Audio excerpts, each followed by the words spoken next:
Hey everyone, this is Joe Zija, and you're listening to the Kasanova podcast.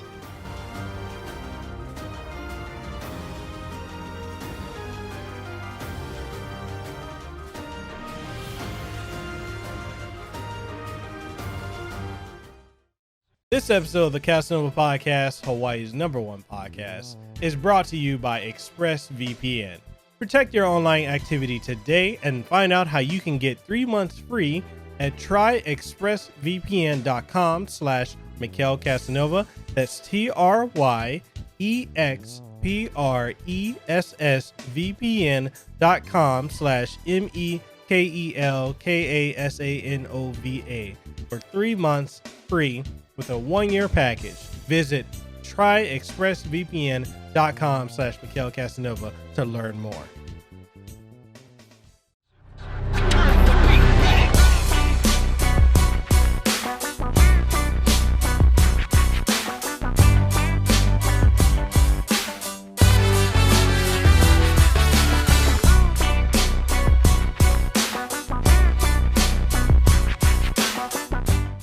The Kasanova Podcast, the #1 podcast in Hawaii, is brought to you by these contributors on Patreon. If you'd like to see more content like this more often, as well as more podcast reviews, impressions, early access releases, live streams, and original content, then consider becoming a patron today.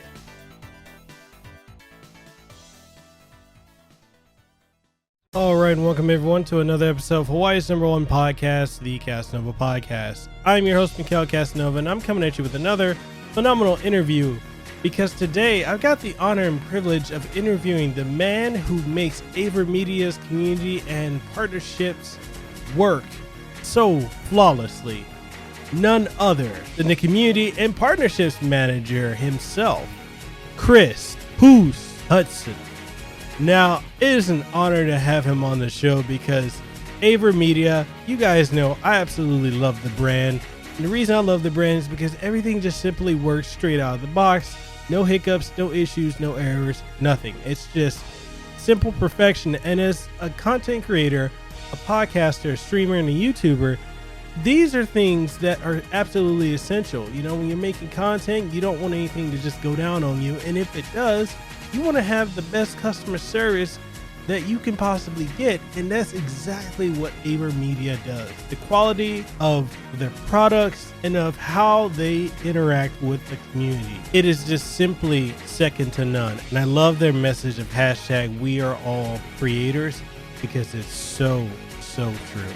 Absolutely love it. So in this episode, we're going to talk about his journey into getting into the gaming industry and the broadcast industry, working with AVerMedia, his work with the community and content creators, all the different products that they have available, and so much more. So if you're ready to do it, I'm ready to do it. Let's go ahead and welcome Chris onto the show. All right, and welcome everyone to another episode of Hawaii's #1 podcast, the Kasanova Podcast. I'm your host, Mekel Kasanova, and I've got the honor and privilege of having the one, only Christopher Huston of AVerMedia. Chris, go ahead and introduce yourself, man. Hey, thanks for having me on. I'm really excited. So yeah, I'm Christopher from AVerMedia. I'm the community and partnerships manager over here. Awesome, man. And is there anything in the works that you'd like to talk about, or anything that is going on that you'd like to share, and tell people where they can find you on social media? Sure. So I am on Twitter. My handle is @Hoost, HOOST07.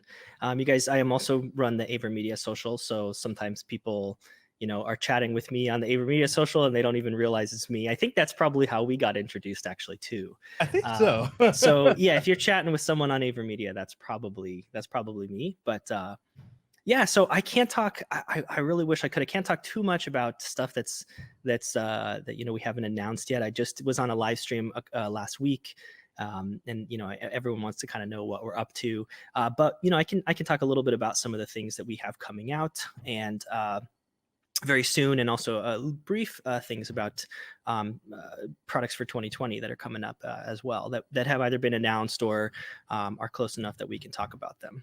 Awesome, man. I completely understand when it comes to NDAs. Like with a lot of companies I work with, there's a lot of things that you can't talk about. So audience NDAs are in place for a reason. When things are announced, then you'll know. Yeah, I mean, and honestly, we're excited to get this stuff in everyone's hands. So if they follow the AVerMedia channels on social, we're always trying to let people know what we're up to as much as we can. So Definitely. Well, let's talk about you, man. Like, what got you into gaming and being passionate about gaming? Well, so I'm going to tell a really sort of silly story, but when Go I was for it. young, I played The Legend of Zelda: Ocarina of Time, and that was the game. It was on Nintendo 64. That was like all my friends were playing, and it's a great game in general, and I love it. But moreover, I figured out a way to get a piece of the heart in that game that I was convinced was like inaccessible. Only I knew this trick to get it. And I ended up actually recording myself doing it with like a over the shoulder VHS video I recorder. remember those. Yeah. And so, I mean, I filmed it onto a literal VHS tape and went over to my friend's house to play it in the VCR. That's how ancient this was. But there was something about that was just, it was so amazing. And I loved, even from, I mean, young age, I'm talking, I was a little kid, the idea of gaming and then recording your gaming to show your friends was just like this perfect harmony. So, recording things onto a VHS tape is not a very good video distribution platform. So when YouTube came along, I thought that was great. So I actually started on YouTube 10 years ago, creating videos under my name at Husto7, if you want to check it out. But I started doing content creation and dabbled a little bit into live streaming. You've hit over 4 million views. Correct. Yeah. 4 million views on the YouTube channel. So, and my first capture card actually was an AVerMedia game broadcaster. So I was familiar with the company, and, I was pretty happy with what I was doing on YouTube. That wasn't a full-time gig or anything. That was just what I was doing on the side. And I was really ready to kind of break into the industry. And so when I saw the position was over at AVerMedia, I was like, that I got to get in there, because that's taking gaming and broadcasting and bringing them together. And so here I am. The rest is history. Awesome, man. Awesome. Yeah, man. I'm so glad you brought up Legend of Zelda. Like, I remember playing Ocarina of Time back when it came out, and that was, and it's one of the things I had to tell people. Like, if you weren't around back then, like, that was a landmark title. Yeah, like, for sure. If you didn't lay away it or pre-order it or have a way to get it, it was sold out for a long time. Yeah, I remember. I didn't have a Rumble pack. Yeah, because Nintendo 64, you had to have the Rumble pack, and I remember telling my parents, like, we got to get the Rumble pack for the full experience. Yeah, and then a few years later, it was Majora's Mask that came out, and the Nintendo 64 needed that memory insert. I can't even remember what that little thing you put in the front of the Nintendo. Yeah. So it couldn't even run that game. And so same thing. I remember saying, Mom, Dad, we got to get this, memory adapter so we can play Majora's Mask. But both to this day, I mean, 15 years later, whatever, still some of my favorite games and favorite memories.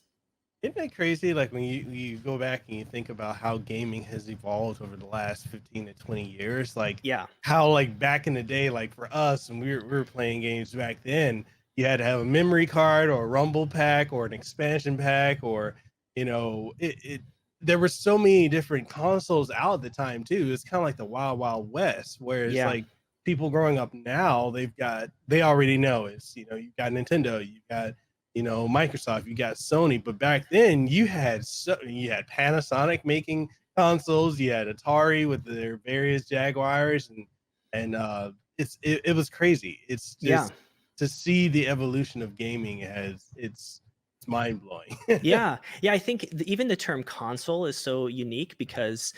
So a brief history is that Nintendo, at the time, everyone was calling things Nintendos. That was that was what it was called. And the company, Nintendo, wanted, I mean, I guess it's good for them, but to avoid confusion, they sort of got people calling their devices consoles instead. And Mm-hmm. now that, I mean, Nintendo, Switch is still popular, but not as popular as say PlayStation or Xbox. So now, Yeah. it's like you say consoles, and Nintendo's sort of like more of a smaller term, so to speak. So it's just very interesting the way things change, and both from the corporate side and just from the technology side of it as well. Definitely, definitely. Hmm. And man, I the other thing like I wanted to ask is like Yeah. from how did you get into like the gaming industry? Because it's when you stop and think about it, like now I feel like it's a lot easier to get into the games industry. You've got LinkedIn, you can go to the contact us, or you can submit your resume. But like back in the day, it just seemed like it was you had to know somebody to get into the industry. Sure, and I didn't know anyone. I mean, I was doing sales. Like, I worked as a minister and also did sales. So it wasn't like I Really? was really doing anything with gaming. But what I tell people, because I actually get this question a lot. I get people that kind of want to go from YouTube or Twitch or something into industry, Hmm. and my advice to people is show up as a professional. Hmm. I think what I was able to bring to the table is I spent a lot of time crafting my resume, Hmm. putting together a portfolio of some of the videos that I had done, some of the social media efforts that I had done. And the other thing I'll tell you is that I volunteered for a while too. So I Wow. actually worked on 2 indie titles that, I wasn't paid for. I helped them with social, I helped them with QA. So I kind of had to get a little bit of experience first, and the only way that I could kind of get that and show Mhm. something for it was by doing a little bit of volunteering. So actually, I volunteered for a whole year before I was to get the job with AVerMedia. Wow. Yeah. That's amazing. Hmm. Oh, and this, you say you did pastor work before? Like, really? I didn't. You mind talking about that? Yeah, sure. So yeah, I was a minister for 5 years before. Wow. Yeah, before I went into games. Wow. Hmm. Man, that is amazing. Yeah. I know. I'm like, we could talk about gaming. I want to talk about you, man. Yeah. Cool. Well, I'm Uh, I'm open book. Feel free to ask away. So. let's talk about you. Like, what were some of your interests and things that you've done? I mean, how did you get into being a minister and everything? Yeah, so I, actually didn't I wasn't really a person of faith, really of Mhm. anything until I became an adult.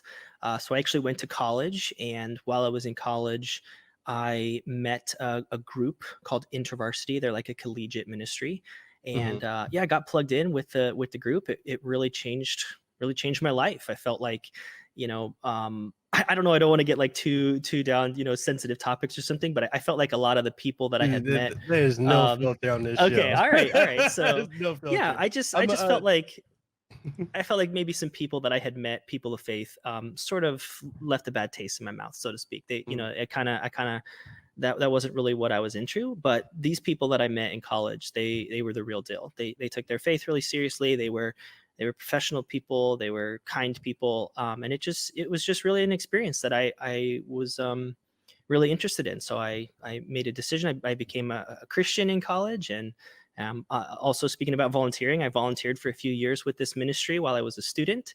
And once I graduated, that was my full time gig for 5 years. amen, man. Yeah, Amen. yeah, I'm also Christian too, so cool, great. yeah, man, that's awesome. And I Yeah. like that you talked about doing volunteer work. I mean, not Hmm. just as a way for people to, if they want to get into an industry or get into a different job, but I think volunteering is absolutely essential to Hmm. interpersonal growth and development. For sure. Yeah. I mean, even the career part of it helps, but yeah, even just as a person, the skills that you can develop are really great too. So man, and what are some other things like that you like to do? Like, dude, this is your platform. Go ahead and talk. Sure, sure. Well, I'm a dad. I'm a father of two, so I Awesome. love spending time with my kids. They're little gamer kids too. So my daughter actually she was sitting on my lap playing Fortnite one time, and yeah, I mean by playing I mean she likes to push the space bar and get me killed while while I'm trying to play. But yeah, that was a lot of fun. So I love spending time with my kids, and I got one boy, one girl.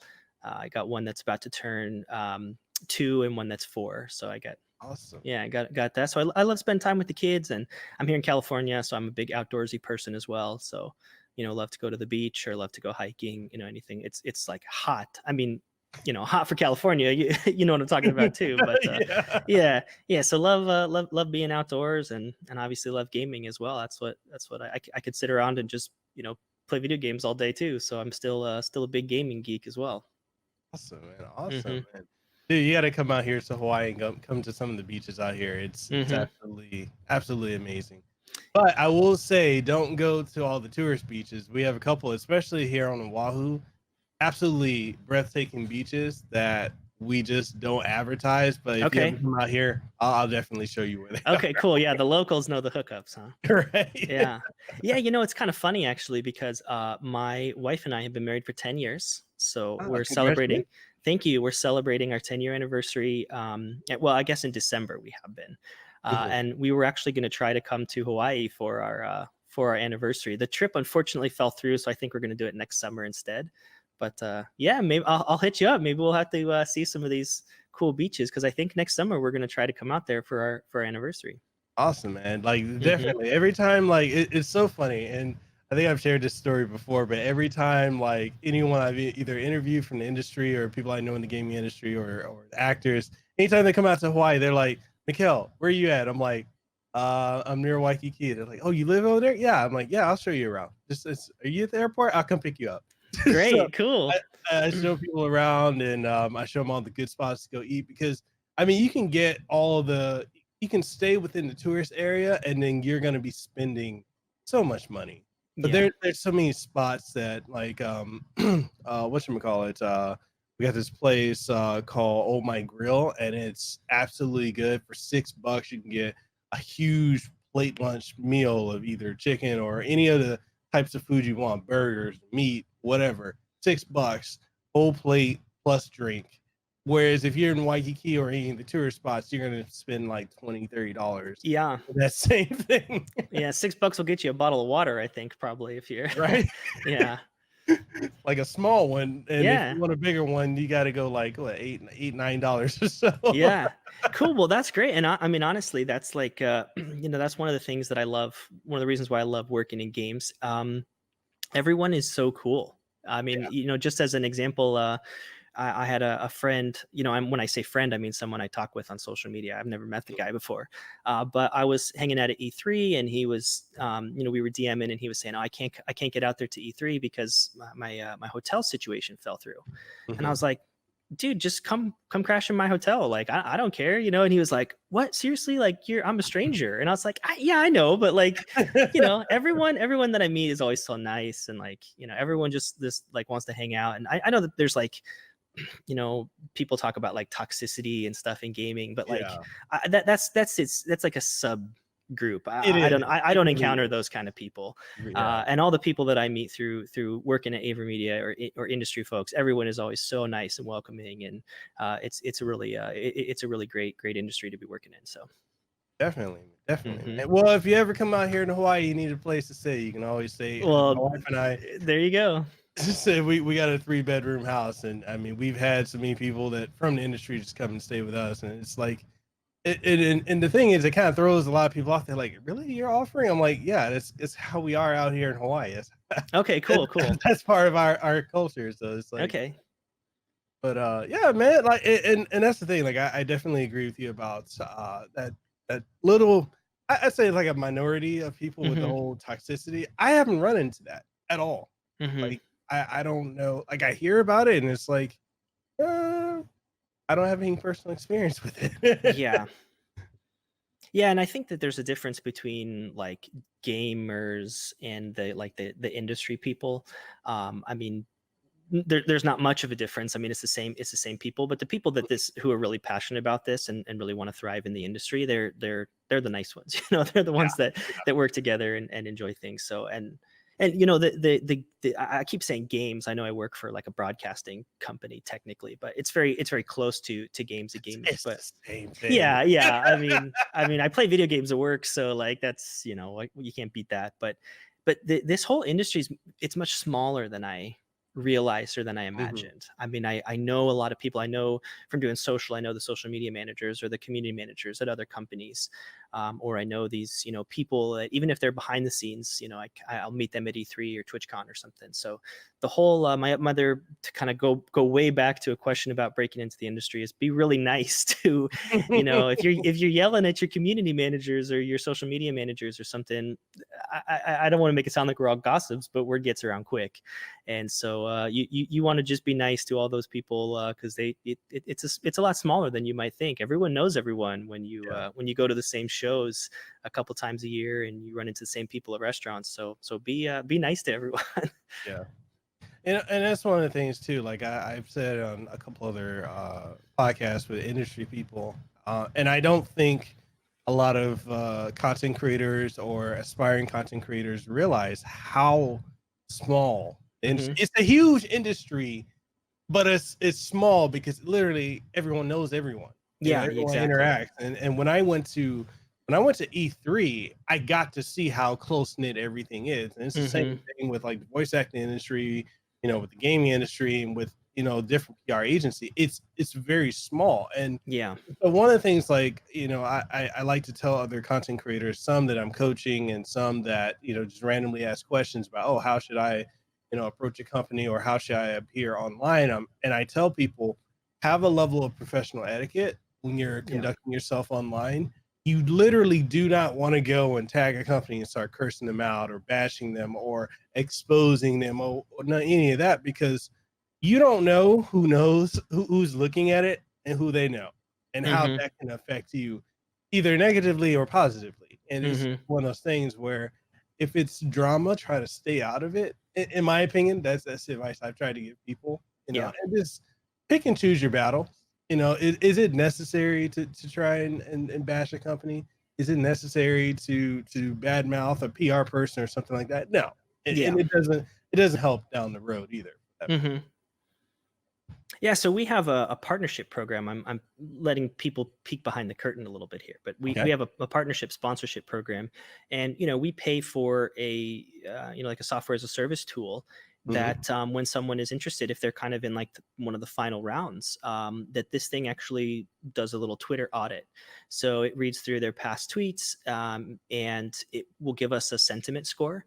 So Hmm. if these people are using language, or even just the things that they're saying, it can give us a sentiment like, okay, this person, um, they threaten people, or this person uses lots of bad language, or this person, and we can narrow this down specifically to, okay, what is this person saying to other brands, what are they saying to other people, what are they saying to people in the industry. And I mean, again, I'm letting people peek behind the curtain. If you're like, you're a great content creator, you're really trying to do what you can, but online, your social media presence is, you're coming back with the report that you're chewing people out online, even if it's other brands. It doesn't have to be AVerMedia, but even if it's other brands, that's kind of like strike one. That works Yeah. against you if you want to be working with us, because we want to be working with people that we feel like they could sort of represent us, so to speak. Yeah. So just everything in social is public, and these tools, I mean, they're robust. It's not like I have to comb through 6 months of someone's tweets. Like, a tool does it in a second and gives me a report on how, what their rating, what their sentiment score is. So I think yes, some people don't realize that, but definitely the way you carry yourself online, and it's great to make jokes and to be who you are. I don't want people to try to put on a facade or something, but Mhm. but yeah, being professional will go a long way if you're trying to work with brands or get a job in the industry, or whatever you're trying to do to advance your career, your goals. I think being upstanding and professional will really help. Yeah, I mean, and it really, what I like to tell people all the time is going back to the golden rule of just treat people the way you want to be treated. Yep. And if you wouldn't say something to a person in public, don't go online and say it. Hmm. And it's just, and I see so much stuff on social media with content creators, and I'm just scratching my head like, oh God, why did you say that? Hmm. you know, Hmm. it's like, oh, but I'm trying to keep it, I'm trying to be real and raw and authentic. And I'm like, you can be authentic without being a jerk. That's, Yeah, yeah, for that's sure. just the thing. For sure. And it's a fine line, because so we really value feedback. I mean, I know that, um I can't speak for everyone. Mhm. Our brand is a little bit on the smaller side. We're kind of the underdog, so to speak, when it comes to things. So user feedback is very important to us. I mean, I read through social posts, I read through emails, I'm combing through Reddit. I mean, I'm trying to get feedback everywhere I can, and Mhm. we want to hear product feedback, we want to hear product suggestions. We take those things seriously, but the best way to get noticed in that is the people that are presenting feedback in like an appropriate way. And it's really easy for us to see, okay, this is the person that is just like mad about everything. This Mhm. is the person that is like demanding things to be their way. And this is the person that maybe they're upset, but they are doing it in a very appropriate way. And we're going to try to release a fix or something very quickly. Um, just as an example, last week, someone brought to our attention via a Reddit post Mhm. with a software bug that we had with our RecCentral software.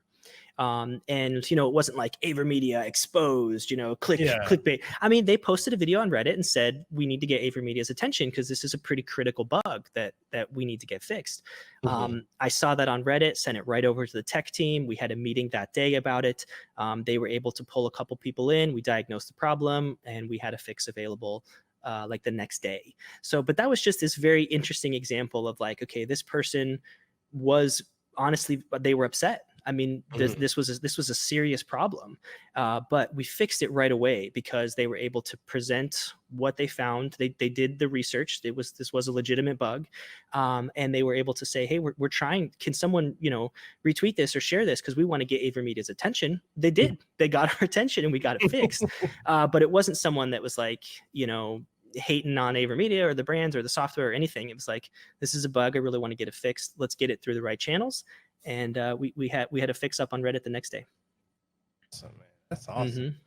Hmm. And that's the other thing too. Like and I tell the content creators, especially when they're reviewing products or they're reviewing games, there's a way you can give criticism in a constructive manner Sure. without being, you know, in a sense of incredibly negative for the sake of being negative. Like I, Sure. I, I get criticism all the time in the sense of like, Mekel, you're overly positive about this product or this game. I'm like, no, I point out the negatives in it, but I also highlight what are the positives and what are areas where it can improve. Like Sure. I got sent some microphones to review a couple weeks ago that are USB Type C, whereas everyone else is using a Type A integration for USB. And I had high expectations for the microphones and they didn't live up to the expectations I had, but I Hmm. also didn't bash them. And I gave the feedback to the company. I said, hey, it's a great concept. It's a great start. It's not quite there yet.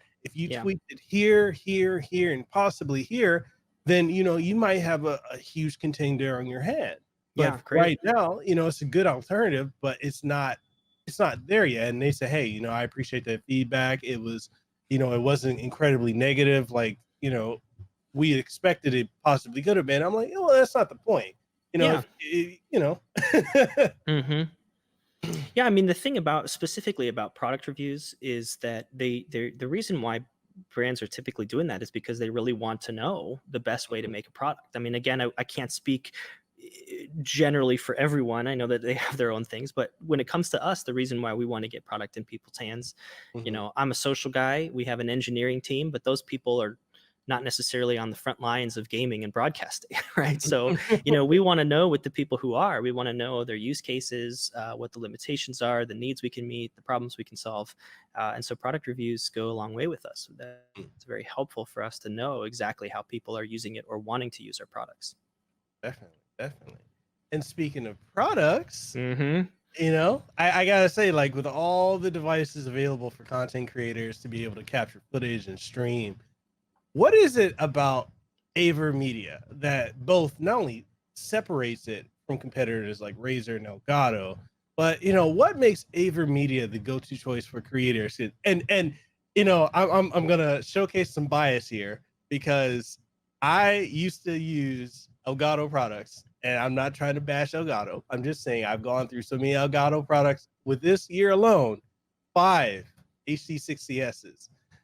But I gotta give a shout out to my friend, Gamer Thumb TV. He recommended me to use the AVerMedia internal capture card 4K. I have had this card for 6 months. I have never, never had an issue with it Yeah. at all. Good. So That's what we like to hear. Yeah. Well, yeah. So I think that what you just described is, again, I'm not trying to throw shade on anyone, but your experience um, is not unique is what I can say about that. And you know what? It's kind of funny though, because like I mentioned that AVerMedia was my first capture card, and I actually wasn't very happy with it. I wasn't very happy with the RecCentral software version 1. This was 8 or 9 years ago, but wasn't a huge fan of it. I felt like I wasn't a huge fan of the capture card. It wasn't that it had problems, but it was just that I didn't quite know what I was doing. I felt like the quality of my videos didn't look very good, and that's because I had my bit rate set so low. But I didn't, it's like now I know what that means because I work here. But before I didn't know what that was. But there was really a turning point a few years ago. This was before I worked for the company, but with kind of like with our HD2 series and our Live Gamer Portable 2 Plus that came out, and then everything beyond then into the 4K cards, there was a huge shift in, okay, we need to make the best products that need to have the top of the line spec. No questions. I mean, if you get an AVerMedia, it needs to handle anything you can throw at it. And our top of the line products do. And the other thing was it needs to just work. There needs to be a very solid commitment to making this as easy and as user-friendly as possible. Because sometimes you get streamers that are very technical savvy. And that's great. But as more and more people are getting into streaming and capturing and broadcasting, you're getting a lot of people that are not very technical savvy.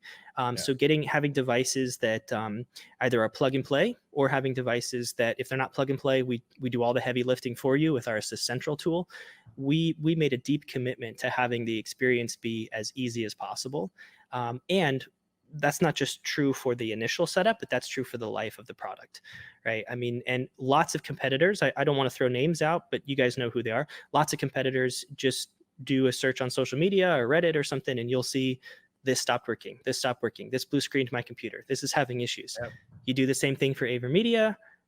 There's still some, but few and far between. And most of the time what you see is I got the 4K, threw it in my card, threw it in my computer, done.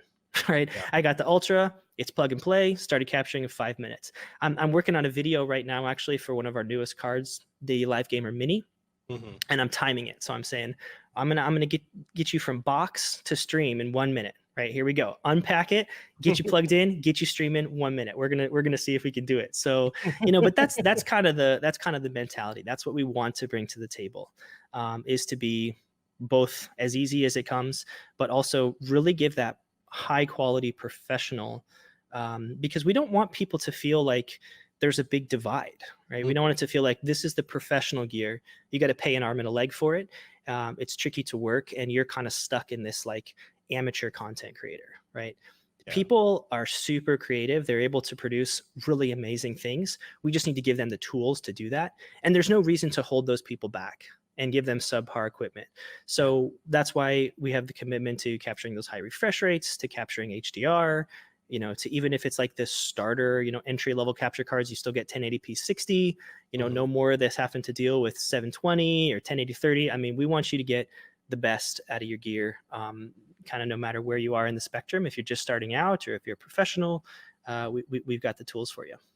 Definitely. And I can attest to just great quality with your product. I mean, I literally unboxed, the internal 4K capture card, slapped into my computer here, and I was up and running just like that. And like I said, like I never once have I had any issues. And I think that's the other thing people, maybe the audience who doesn't understand like how this technology works, it's not cheap at all. And when you're buying, certain capture cards, and again, I don't want to throw mud at the competitor, but when you're buying capture cards and you're spending $160, $170, $180, and then after a couple months they break down, you got to buy another, and then that one breaks down, buy another. It adds up. Versus when you can get one solid product and it just from start to finish, it works. It's got amazing customer service. You need anything, you can reach out to people, such as yourself, and it's a great experience. It's kind of like you guys are like the Apple of the capture card industry. Yeah, great. We love to hear that. Yeah, except for the price points. That's Right? yeah. But and there's something to that too, is that we make our own stuff. Mhm. So there's a lot of people that are just sort of buying capture Yeah. cards and slapping their logo on it. Yeah. But we are actually the ones that are making them, which is why we're able to a lot of times be cost leaders in that, because Mhm. there's not that sort of middle transaction of them buying them at cost, putting a logo on it, and reselling it. I Mhm. mean, we're the ones. There are chips that are in there, and that also comes into play. Like I mentioned with these fixes, I know that story I told about Reddit earlier was about our software, but Windows Update. I'm looking at you. Windows tends to break things a lot, It does. and pretty much every time there's like a major Windows creators update that breaks, particularly capture devices, no matter what brand they are. We're usually able to like release a firmware update or to have a fix for that right away, because we know the gear, right? We don't have Mhm. to reach out to a manufacturer and say, "Hey, how do we fix this?" I mean, we've got our tech team that's doing the work right there. So that we can get those fixes out. So solving problems quickly is something that I pride our company on as well. And you guys do a fantastic job. Like, Thank you. Yeah, great. just have to say, like, I'm in the process of getting my wife to get one of your newest mini capture card because Okay. she's on her third HD 60s. You guys are yeah, you need to open a store there pretty quick with how many dead products it sounds like you have. So Right? yeah. But that's the thing also too out here in Hawaii, like with the exception of like Best Buy, you really can't find Hmm. like an AVerMedia product in store. It's like Sure. I don't know why that is. Like when Well, I've let me gone, just tell you, it's not just a Hawaii thing. We only sell in retail at Best Buy. oh, Yeah, so that's a channel limitation thing, and okay, that's partly because we're, like I said, we're kind of the underdog, right? yeah, I mean, it's I don't know why we are. I'm obviously biased, but I feel like we have very high quality stuff. I feel like we have very competitively priced stuff. I feel like Mm, we have great user and customer experience. But we're still kind of David and Goliath. We're still kind of up against the big guys here. yeah, But you know what? I kind of like that though, because we have a ton of flexibility to hmm, do things the way that we want to do them. When I'm talking about product lineup, I always hear, make a stream deck, make a green screen. This company does this. You guys should do that. And we don't have to do that. We don't have to yeah, make things that we're not super passionate about. We don't have to make things just because like we need to do them. I mean, we make the products that we want to make. We make the products that we want to use, and there's a lot of passion that goes into them. And so I think that kind of really helps us as well, because we yeah, have the flexibility to do that. Whereas if you kind of are like a mass market appeal, you got to do what's going to sell, you got to do hmm, what can get you the money. Whereas us, it's like, we announced back in June world's first 4K HDR external capture device, and yeah, it's like that's been a huge project. It got delayed already once. We were going to try to have it out by the end of the year, but we had to run into a pushback with that. But that's because that's like our project, right? We're like, hmm, yeah, we want to be the world's first to do this. We want to figure out how we can really push the limits and do something no one has ever done. And truth be told, I don't think that capture card is going to sell 1 million units, right? I mean, this is like top of the line. I don't know that that's what people are going to be looking for, but it doesn't sway us because we're passionate about it. It's a project yeah, that we want to do. And for those niche creators that are like, I need the best of the best with the flexibility of portable, external device, we've got your solution. So, I mean, I think that being the underdog in that respect is awesome, because we get to really work on the things that we love to do, and we really get to wow people with the products that we bring to the table. definitely, definitely. Um, I had to say, like, I'm going to be purchasing one of your mini capture cards. So next time I go to either E3 or PAX, I can capture footage because that's one of the things when I went to E3 this year, and I have to apologize to you because I told you I was I going to bring know, you I away. know, I didn't get one. But you But know what? I was slammed at E3 though. Honestly, I was slammed. what's actually funny is actually we brought them and we left them in the hotel room, because when we were going to E3 for the first day, we had to get our industry badge, Hmm. because we got sent to E3 by PDP, and the interesting thing was like we weren't prepared for how massive E3 is. Like we Okay. didn't realize like you need to schedule appointments because no one told us. Okay.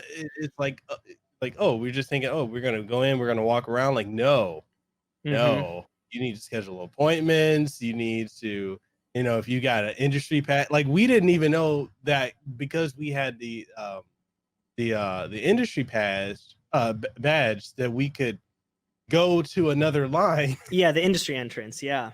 No one told us that. Mm-hmm. Mm-hmm. So, And you can bring so, bags in at that entrance too. So. yeah, Mm-hmm. like nobody told us that. So we were just like the first 2 days we had no idea what we were trying to do, and then the third day we're like, oh, it took us too long to figure this out.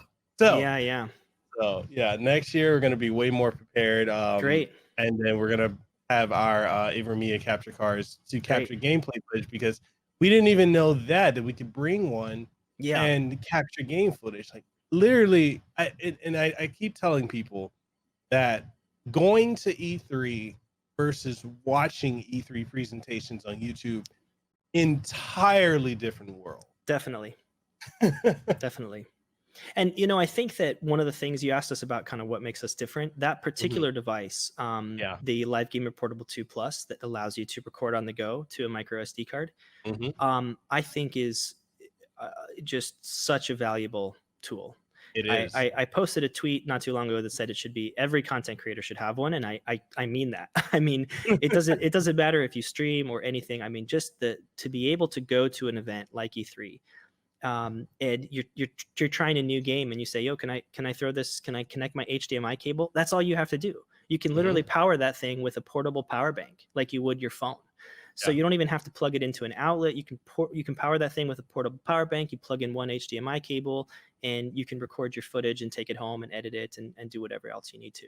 I mean, that thing is like a lifesaver for being portable and for being on the go. And it is so cool. We send some actually out to media people, and they're always like wowed. Because they go to events and they need to capture something, and there's always that logistical problem of like, okay, we brought these influencers here. This is from the perspective of the publisher. We brought these influencers here, and now we have to try to get them their files. So we have to use Dropbox, or we have to do Google Drive, and then we have to make sure that the permissions are right, and then somebody loses all their footage, and so like we paid for this influencer, now they have no footage, we have nothing for them to talk about, right? Where it's like, you just get this device, you just hand them a micro SD card, and they're on their way. So like from the user's perspective, where like, oh, I bring my own, I plug it in and record, or from the publisher perspective, where it's like, I have this tool available, I literally just hand you a micro SD card, and now I've got an influencer that can create content, promote my game. I mean, that solution is definitely Ingenious. Something that it's something that we uniquely bring to the industry and to the table. Yep. And people, if you want to pick one of those up, definitely go to their website or go to your local Best Buy and or a pick Best it Buy. up. Yep. That's one of the ones that is sold through Best Buy, definitely. And here's what I'll say, because we're all about, I can't say too much, but we're all about teasers. But here's what I'll say as a teaser is that product is very, very good. It's one of the best, but it's coming up, I think, on its 4th birthday. That product is about 4 years old. So I guess what I can just say is that 4 years old in the capture card sphere, it might need to have kind of a special, might need a little revamp. So just keep your eyes peeled for more we can say about that later. Okay. So the other thing I want to ask you is like, what is it like being the community and partnership manager for AVerMedia? Like, what's a typical day like for you in your role? Yeah, so because AVerMedia is a little bit of, like I said, we're kind of that, we're the underdog. So that means that everyone here wears lots of different hats and has lots of different responsibilities. We're a pretty small team here, actually. So our marketing team is actually, there's only 5 of us. And a lot of people, they don't realize that, because we again, obviously biased, but we do really high quality work. So for a team of 5, we're doing a big team kind of scale here. So I also help with the content creation. I do things like this, where I sit in on podcasts. I was on a live stream last week.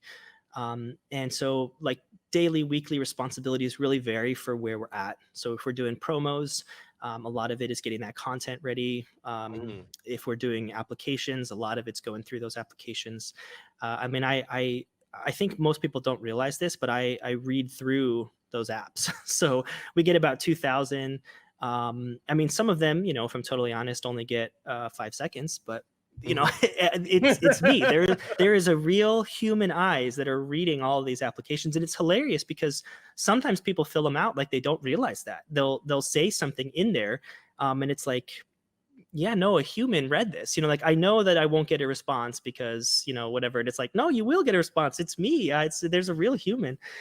So yeah, it's going through apps. It's doing social. It's connecting with people. And another thing that people don't really know about our company is that we also, AVerMedia is specifically focused on like the gaming side of things, but we actually have a whole subgroup of our company that focuses on education.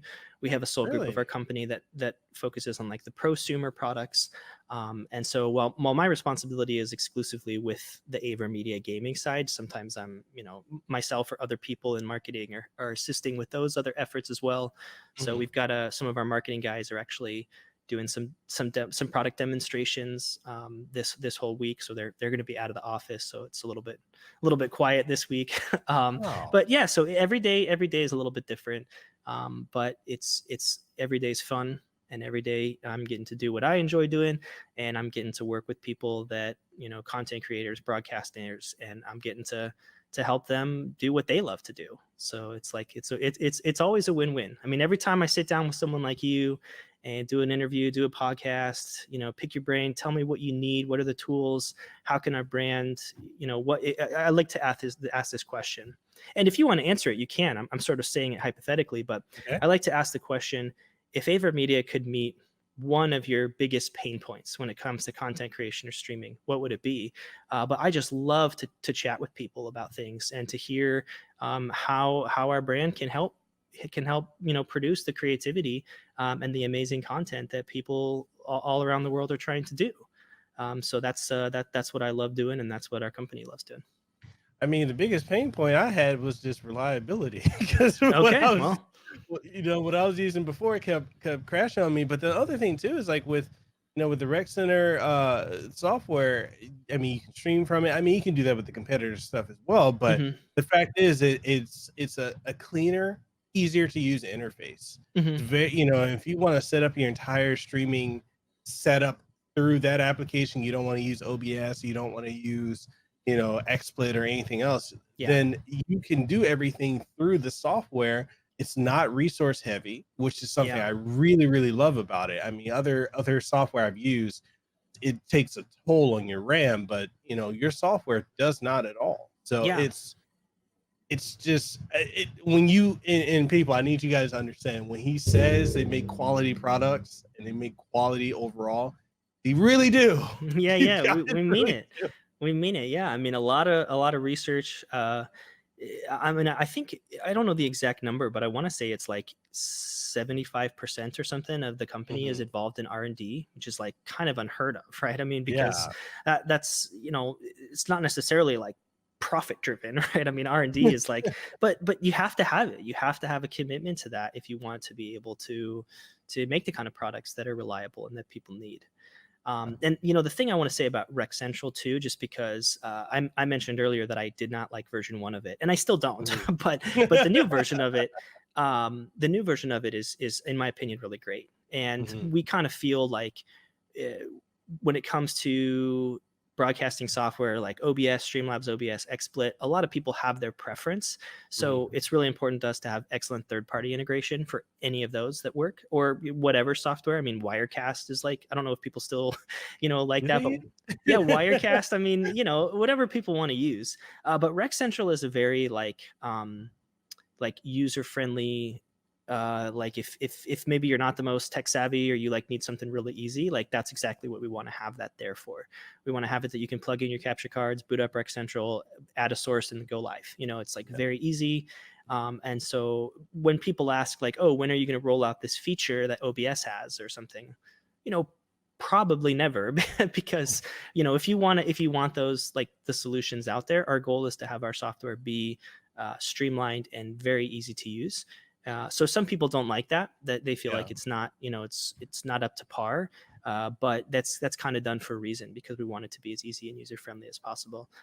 But if you've used a previous version of RecCentral, specifically if you used 1 or 2, then give 4 a chance, because RecCentral 4 is much better. And some of the new features like live editing that are built in are really, really good. It's for both streamers and content creators. Definitely. Well, you said that you often get to work with content creators and whatnot in regards to requests. Mhm. But what is the process like for that? What are some of the things that you or AVerMedia look for or prefer when it comes to working with content creators and when it goes into the partnerships aspect? Sure. So yeah, there's a couple different ways that we work with streamers or content creators in various capacities. I mean, sometimes we work with people like more almost like as a media, because we'll Hmm. send them products for review or something, or we'll do like a co-branding opportunity. We'll sit in on a podcast, like this, or on a stream or something. I mean, there's ways that we want to work with people. Just one of the ways that we choose to work with creators is through our partnership program, and for that. You know, I guess the thing that I want to say, I just was talking about this last week too, is that numbers really don't matter as much as people think they do. A Yeah. lot of people feel like, I see it all the time. Oh, I'll apply once I have X number of followers. And I think that there are other brands or other software platforms that have kind of ingrained this idea that like you must reach a threshold before Mhm. you can be a partner, and that's not really what we are really looking for. Mhm. What we're looking for is people that can provide great feedback, like I said, in an appropriate way. We send products sometimes pre-release to our partners, have them test it and give feedback. Mhm.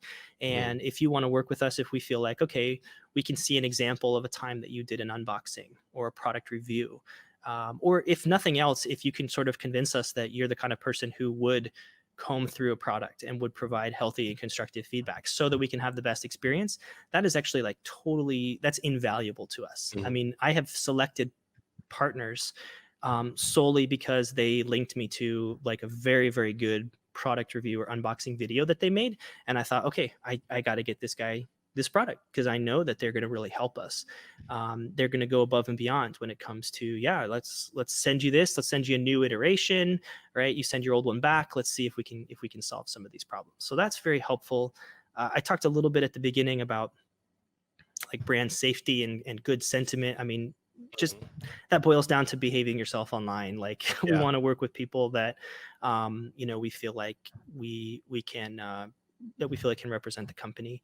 Yeah. And the other thing is we want to work with people who we really feel like this is your passion.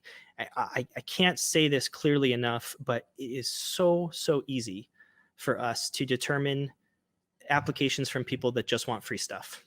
Yeah. It's so obvious. I mean, it's like maybe people don't know how obvious it is to brands, but when we read through thousands of applications, we can very easily see, okay, this is someone who's excited. This is someone who's, you know, regardless of their audience, they're putting their heart and their soul in this. They're clicking that go live button when they don't have a big audience, right? Yeah. The motivation is there, the key is there, the enjoyment is there.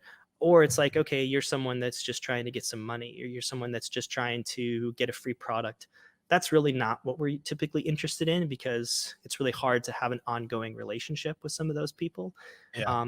So if you've got the passion, if you've got the drive, if you've got the motivation to stick with it and to really own the thing that you're doing, come apply. I mean, it doesn't have to be, I mean, you do a podcast, feel free to apply. I mean, it doesn't have to be whatever. We want to work with people that are creating. We just did a campaign, kind of, we kicked off around TwitchCon, called "We Are All Creators," right? And like Mhm. that's like sort of the heart and soul of AVerMedia. It's like we want to work with people who are creators, whatever that looks like, whether that's gaming or that's a podcast or that's travel. I mean, we sent some hardware to someone that was doing IRL travel streams, and it's like it's awesome, right? I mean, that's we just want to work with people who are creating, who are pushing the limits of creativity, and are trying to bring their like creative expression to the online world. Awesome, awesome. It's actually one of my next questions is I want to dive into the we are all creators. Yeah, Before we dive into that, I want to touch on what you were saying about it's not really about numbers, and I see sure. that too. I see that all the time where people are like, I don't get to work with this company because my numbers aren't big enough, or these people won't touch they won't work with me because I don't have this active audit active of an engaged audience. And Hmm. from everyone I've talked to in the industry, from Capcom, Bandai Namco, and more, it's this idea is that we care about quality and passion, Yeah, not really the number. And it's sure. really hard to, and going back to what you said, like I know a lot of people that only want to work with the company just so they can get free stuff. And it's like, Hmm. I don't think people have a lot of self-awareness to be able to realize that that's easy to spot out. Yeah. Yeah, I mean, so here's an example I shared last week when I was on someone's stream. I typically get and I don't want this to come across as rude, but I see this very often. So if you are hearing this and you want to work with a brand, whether it's AVerMedia or any brand, here's a little pro tip. A lot of times I see people that will say things in their email or their Twitter DM that says, like, this could be a great opportunity for me to work with you. And the thing is like, we know that, like, we know that like inviting you into a partnership with us is going to be good for you, right? Like, we're going to send you hardware, we're going to give you social media support, we're going to give you tech support, we're going to send you to events. Like, we know that it's an opportunity for you. We kind of want to hear how it's an opportunity for us. And so that like little phrase, like, oh, I'm so grateful, or like, this would be such a good opportunity for me, take that out of your pitch, Yeah. because you'll go a lot farther if you sell on, okay, how is this going to be an opportunity for the brand? What are you going to Yeah. offer to them? And that's like, not always, but that's like usually pretty indicative that, like, okay, this person, that's what they're trying to capitalize on. I really want this to be a good opportunity for me as a Yeah. creator. But if you can say, this is why this is a great opportunity for both of us, or this is how the brand will benefit, we can really tell that that's someone who's really interested in supporting the brand, in having an ongoing partnership. Yeah. And it's similar to how like, and that because I work with a lot of various companies, and one that I'm not partnered with, but everyone seems to think I am, is with Hori, because any fight stick or arcade stick they come out with, or any product, I'm always tweeting or posting or doing a video about it, and people are like, "Oh, you must be paid by them. Oh, you must be partnered with them." I'm like, "No, I'm not. I'm Hmm. just very passionate about the product, and it's something that I highly believe in, and I think it would benefit people." And Yeah. so, I've had other creators, they will tell me like, "No, you shouldn't do that, because then the company's going to expect you to do stuff for them for free." And I'm like, "But the thing is, I'm not approaching this in a what can I get from it. I'm Hmm. trying to just I'm helping the company by my enthusiasm, by my Yeah. honesty of what the product is, why I like it, and why I think it would be great." That's Hmm. why, my approach when it comes not only to companies but to people in general is, how can I be of service? And maybe that's, Yep. from my Christian background, maybe that's from that, but I just believe in, how can I serve? How can I Yeah. help? So, yeah. Yeah, I mean, that's like, if you want to, like, the best pitch that I can get here's an, if you want to work with us, I can only speak for myself here, but the best Mhm. pitch I can get is saying, here's why I know and love AVerMedia, here's the product that I use, and here's why it meets my needs, and here's how I want to work with you and benefit the company to grow and have mutual success. It's like, come on down, like, you're speaking my my Right, language, let's right. let's talk. So if you can hit some of those points, if you want to, if you're putting together a pitch, you'll definitely have a leg up over whatever, like, numbers or data you could present. Definitely, definitely.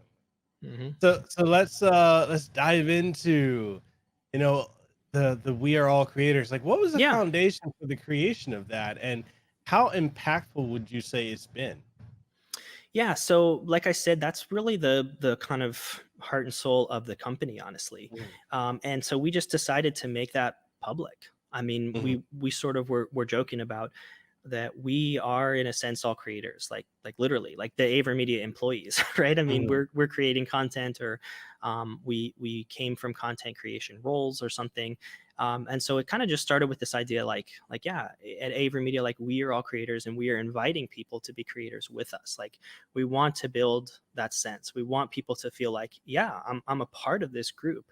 Mhm. So it was almost like this little play on words, where it's like we, as in like AVerMedia, like, we are all creators, but like, we, as in the larger we, are all creators too. Mhm. And so we just, yeah, we loved it, and that's kind of what we kind of how we addressed each other at the office, and that was what we decided. Like, we really want to get public. We want to make this a thing that everyone's a part of it.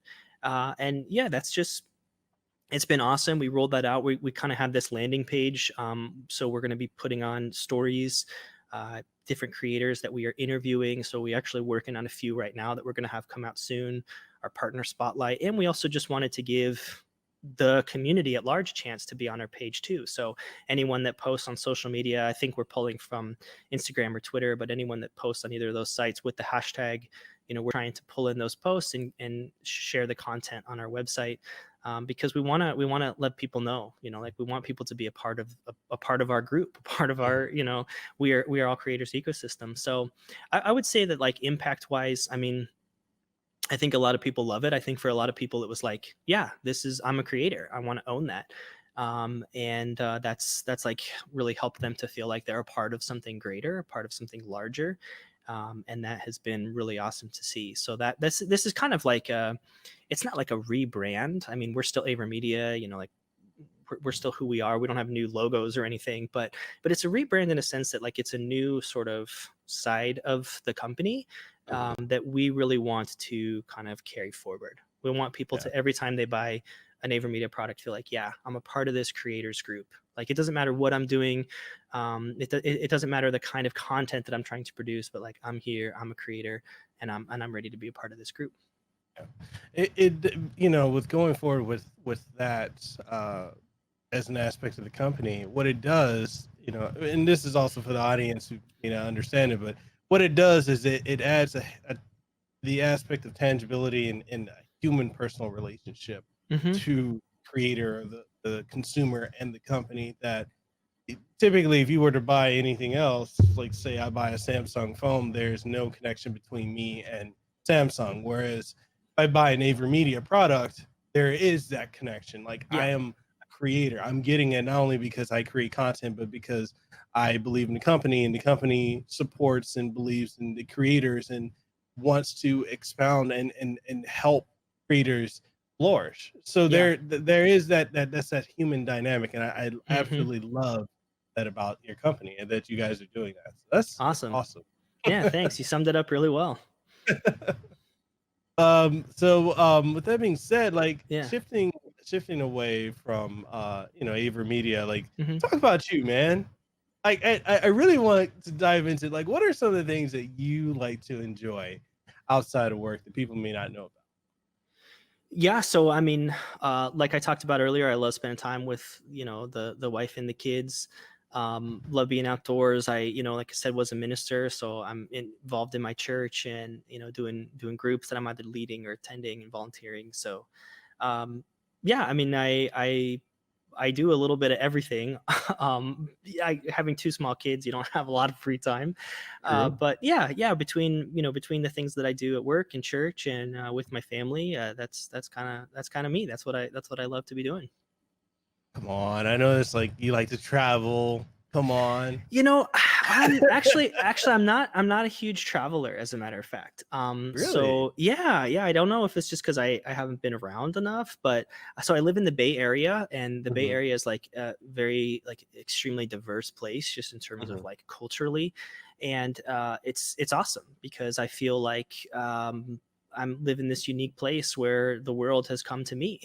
I mean, we just went to this like Hong Kong restaurant today, and like I had to, one of my coworkers was ordering for me in Mandarin, and it's just awesome because it's like there's the world is kind of like come here. So yeah, I love that, but I don't know. I guess traveling with kids makes it difficult. But I went to Kenya. I went to Africa as a missionary, and I really love there.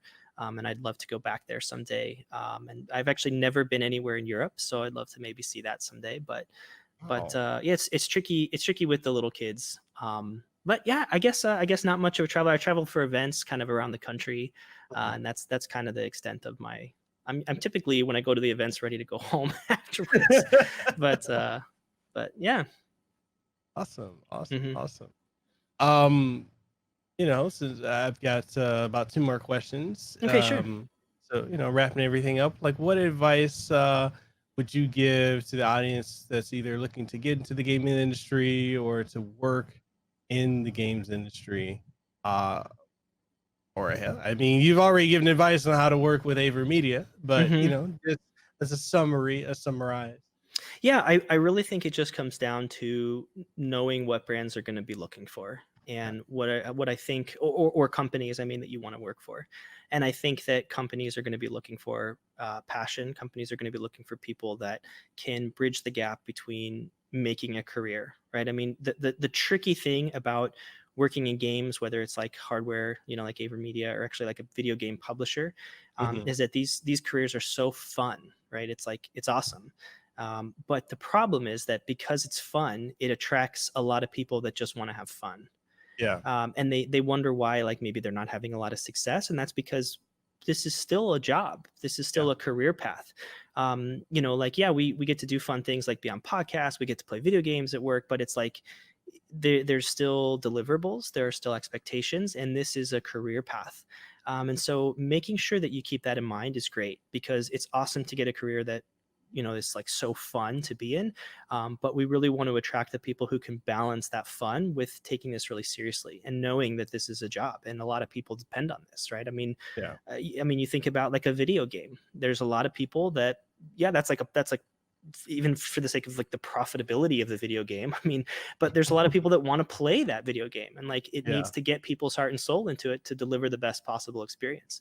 And with AVerMedia it's no different, right? We have fun, like we play around, we make memes and stuff, but like at the same time we have people counting on our devices to help them sometimes with their livelihood. I mean, if this Yeah. is their full-time job, and we have to own that responsibility seriously, that we need to make sure that we're providing the best service or the best products so that people can do the things that they need to be doing.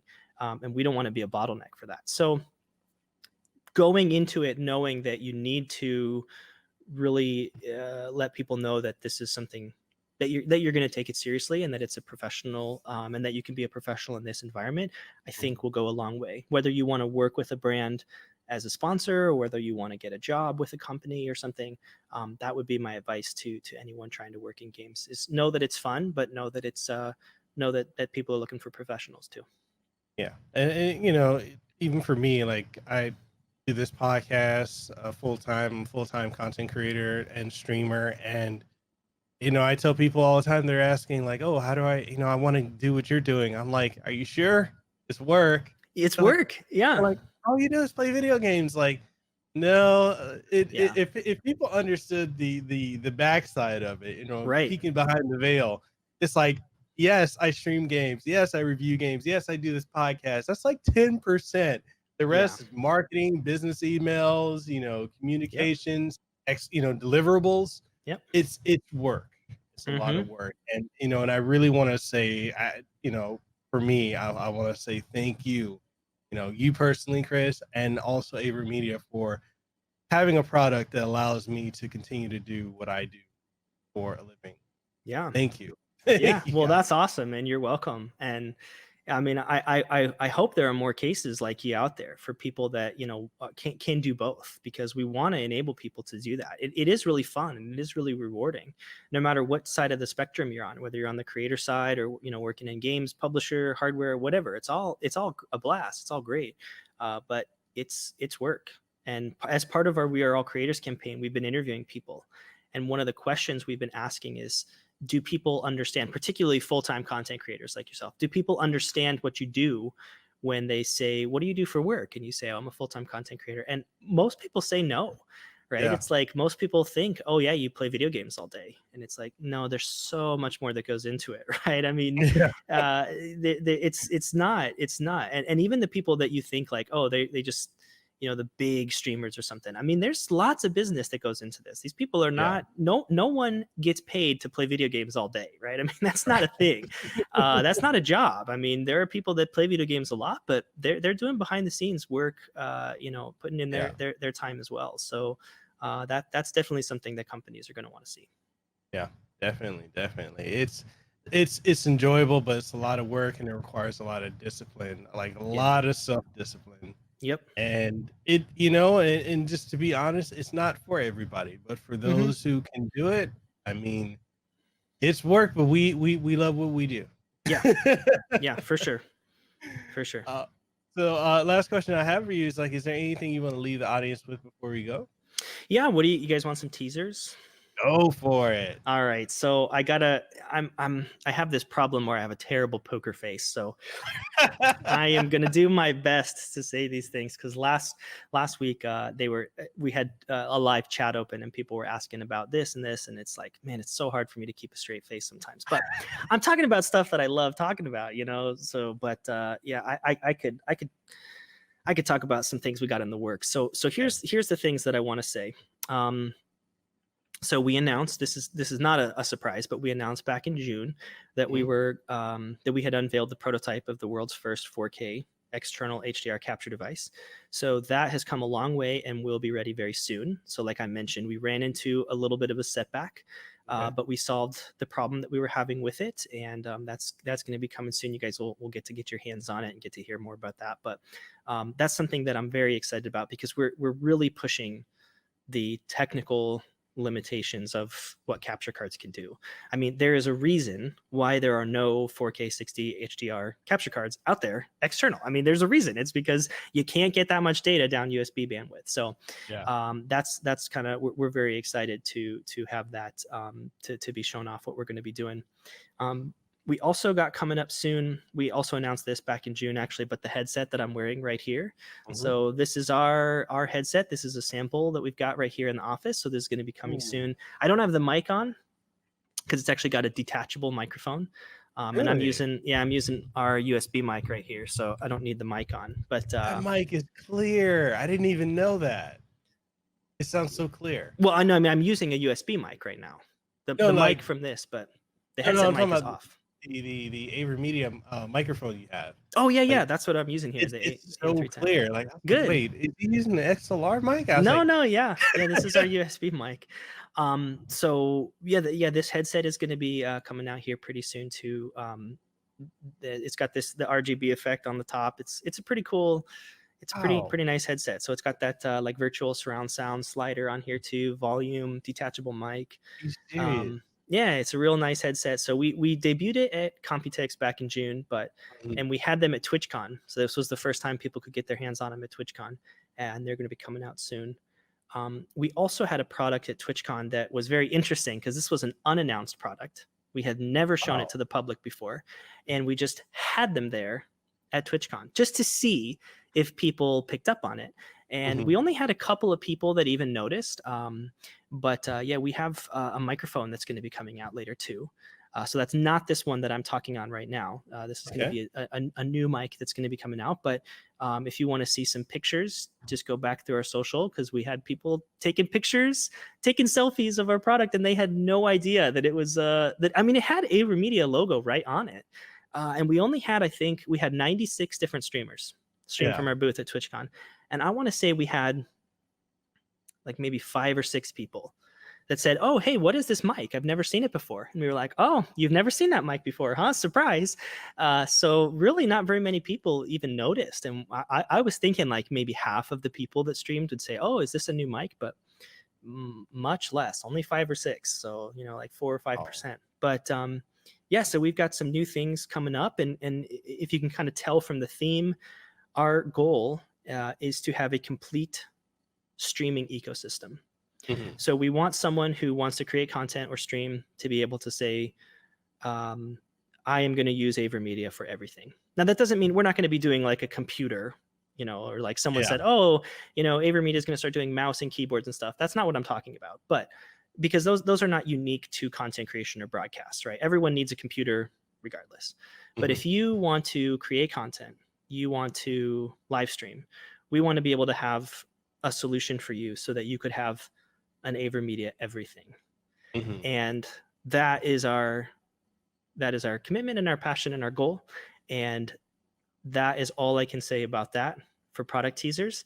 But I think that you guys follow us on social because you will be very, very stoked to see how we are going to provide a complete streaming ecosystem for you. And someone even said they said, I'm not going to call this my streaming room anymore. I'm going to call it my AVerMedia room. And we were like, that's exactly it. That's exactly what we want. So we are going to have, you are going to be able to have an AVerMedia everything. And that's all I can say about that. I can't wait for that. Like, Mhm. honestly, I've been eyeing their headset for a while now because I'm an audiophile. Like, if it's headsets, I have to have it because I just have a thing for Mhm. headsets. And it's like the quality of that mic. I'm shocked. I didn't realize it's that clear. Yeah. This is our USB mic. And it's not picking up anything else in your room. Mm-hmm. Oh. Okay, Yeah, so our mics are, and this mic, a lot of people didn't even know we made it actually. So this mic is a couple years old. I want to say it's like 2 or 3 years old. And we onboarded a few partners, and they were going through our website, and they were like, "You guys make microphones, and you guys have headsets," and we're like, "Yeah, like we're trying to do it all." But yeah, very very soon we're gonna have some new things to add to the lineup, and you'll be able to confidently say you can have an AVerMedia everything. Your complete streaming ecosystem can be AVerMedia soon. so I have to ask, is the Mhm. webcam that you're using, is that the AVerMedia as well? Yes, it is. Yep, right up here. Oh, that's clear. Yeah, I mean it's our office. We got to use our own stuff. So. That's true. Yeah. Okay, Yep. so I got the AVerMedia webcam, the mic, the headset. I guess like I said, the peripherals we don't have AVerMedia peripherals, but yeah. hey, well, if you need a complete broadcasting setup, then there you go. Like Mm-hmm. that's that. Mm-hmm. Okay, so I already know I need to buy me that headset. I need to buy the mic. I need the webcam because my secondary mic for when I stream, this one's a bit on the fritz. So Okay, sure. it's time for me to upgrade. So I'll go and order that. Yep. And man, I have to say, like, I lied. I have one final question. Sure. Did you have fun? I had so much fun. I'd love to be back anytime. Man, I would love to have you back on the show at any Great. time you would love to be back on. Like this is fun. And see, this is really what I try to get to the heart of, is like, not only for people out here in Hawaii to understand, to get into, like, oh, if I want to get in the game industry, if I want to peek behind the curtain of what it's like, but also just for content creators and anyone who likes a good conversation that's organic. Like, that's For sure.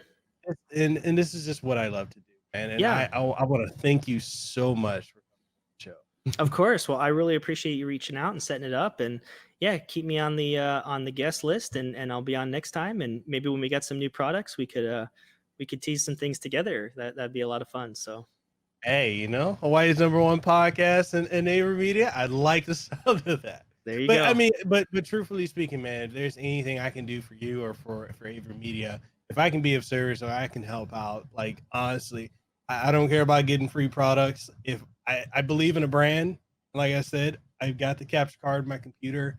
Yeah. Never had an issue with it. If there's any way I can do anything on my end to help you guys, you just let me know. Okay. It is done. All right. Sounds good. And with that being said, man, tell people where they can find you again and on the social medias, and I'll link all that also down below in the description of the podcast. Great, sure. Yeah, so like I said, you can reach out to me, Christopher. I'm the one that manages the AVerMedia social accounts, so you can come chat with me right from there. Or if you want to find my personal accounts, you can find me at it's HOOST, pronounced Hoost, and the numbers 07. Yeah, it's so funny because some people know me as Christopher and some people know me as Hoost, and that's totally cool. Like, I have no issue with either. But it's pretty funny when I'll like go to TwitchCon and I'll get someone that says like, "Oh, hey, Hoost," and then I'm like, "Oh yeah, hey, what's up?" And then someone else goes, "Hoost? Like what is Hoost? Oh, aren't you Christopher?" Like, yeah, that's you got to manage the two personas. So, but yeah, you guys can find me. I'm a real person. I read all the partnership applications, and I love meeting people. So hop in my DMs; they're always open. I love chatting with people. I love hearing about experiences. I mean, even this was just like, hey, you want to come be on this podcast? I got this cool thing going on. I love doing stuff like this, getting to know creators and how we can work with them. So reach out to me, tell me what's going on, and let's set something up. Awesome. And people, you'll be able to catch this episode of the podcast available on all podcasts and outlets. That includes Apple Podcasts, Google Podcasts, Stitcher, TuneIn Radio, iHeartRadio, Spotify, coming soon to Pandora. And you can be able to catch this on youtube.com/Mekel Kasanova and on twitch.tv/Mekel Kasanova every single Monday morning. Hey, did you enjoy this episode of the Kasanova podcast? Well, I'm sure you did. And since you did, and you're wondering where else you can find it on every podcasting outlet. Yes, that includes Apple Podcasts, Google Podcasts, Stitcher, TuneIn Radio, iHeartRadio, Spotify, Launchpad DM by Podcast One, and so much more. And the only thing I ask of you is if you truly enjoyed it, even if you didn't enjoy it, please leave a rating and tell us what you thought of it, what you like, what you didn't like, and everything in between. And also, if you're looking for video formats of this podcast and many more, you'll be able to find them on youtube.com/Mekel Kasanova, as well as on twitch.tv/Mekel Kasanova, and new episodes every single Monday morning, 8 a.m. Eastern Standard Time. So, with that being said, this is Mekel Kasanova, Hawaii's favorite YouTuber. I am signing out. You guys have a great one.